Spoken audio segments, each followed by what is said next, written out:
How do you make a vegan pie crust? If you're wondering how to make a delicious and flaky vegan pie crust, you're in the right place. Let's break it down step by step so you can create the perfect crust for your next pie.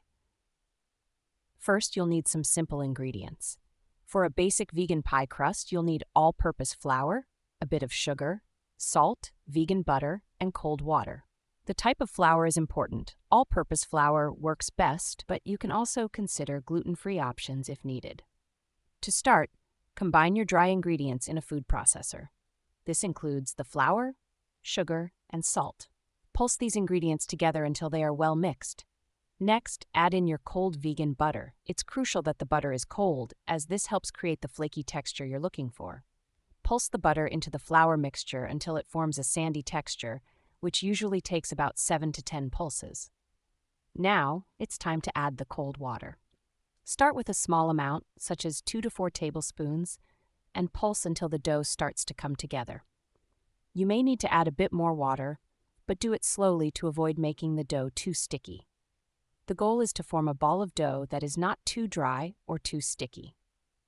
Once you have your dough, split it into 2 halves if you're making a double crust, or leave it as one piece for a single crust. Roll each half into a ball and then flatten it into a disc. Wrap the discs in plastic wrap or parchment paper and chill them in the fridge for at least 30 minutes. You can also leave them in the fridge for up to 3 days or freeze them for up to 3 months. When you're ready to roll out the dough, sprinkle some flour on your surface and on top of the dough to prevent sticking.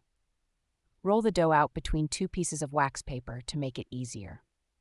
Roll it out to the size of your pie dish, then place it in the dish and trim the excess crust. Crimp the edges to seal the pie. For baking, follow the instructions of your specific pie recipe. If you're baking the crust without a filling, poke a few holes in the bottom with a fork and use pie weights or rice to prevent it from bubbling up. Bake at 375 degrees for about 7 to 8 minutes, then let it cool before filling and baking again if necessary. Remember to cover the edges with tin foil or a pie crust saver to prevent burning. With these steps, you'll be able to make a deliciously flaky and buttery vegan pie crust that's perfect for both sweet and savory pies. Happy baking!